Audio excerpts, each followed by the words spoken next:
سلام دوباره تقدیم به تک تک شما دوستان عزیزی که بیننده ویدیوهای از ما هستین و مرا همیشه حمایت نین. جهان سپاس از تک تک شما. امیدوارم که دلتان شاد باشد، تنتان سالم باشد در هر گوشه از دنیا که هستین. دوستان عزیز، امروز میخوایم که پایچه برای چاشت آماده کنیم که بسیار متوسط و راحته. میتونین که برنامه مرا یا آشپزی مرا تا آخر بیننده باشین و حمایتتان فراموش نکنین. یا بریم با هم آماده کنیم. خیلی دیگ آب اشتم، آب خوب سایه سرجوش هم ده.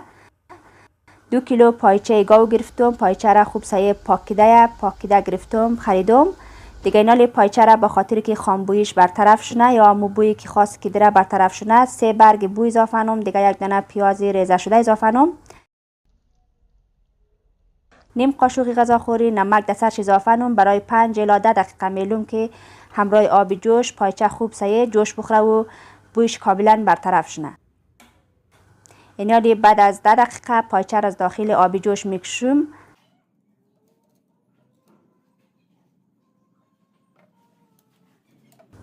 اینال پایچه را کشیدم از داخل آبی جوش. نیم گلاس روغن اضافه نم در داخل دیگ بخار. 3 دانه پیاز را ریزه ریزه کردم اضافه نم. 4 دندانه سیر. پیاز را برای 1 دقیقه تفت بدیم، زیاد نه.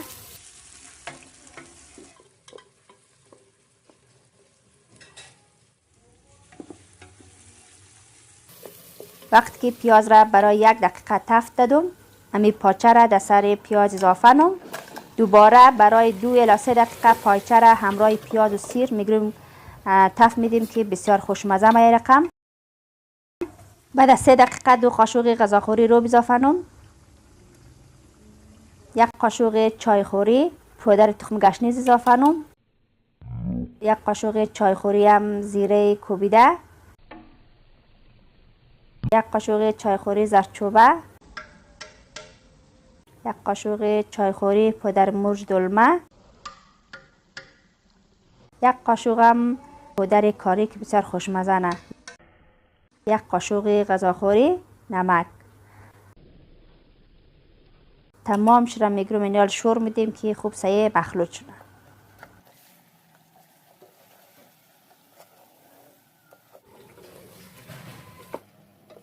اینال دوستای عزیز برای 2 دقیقه دوباره خوب شور دادم، مخلوط شد.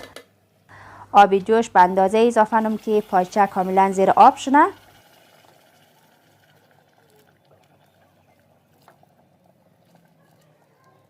یک رنگ کشته ماشاءالله. اینال میبینید که پاچه زیر آب شده یا نه. به می اندازه آبی جوش بسه. دیگ بخار را یالی میگرم سرپوش نم برای 30 الی 35 دقیقه میلم که پایچه از مو نیم خام شونه. بعد از 30 الی 35 دقیقه سر دیگ را وازنم. پایچه را میبینیم که پخته نشده، نیم پخته شده. طرف گرفتم 150 گرم نخود را قبلا ترک دم. نخود را یالی در سر پایچه اضافه نم.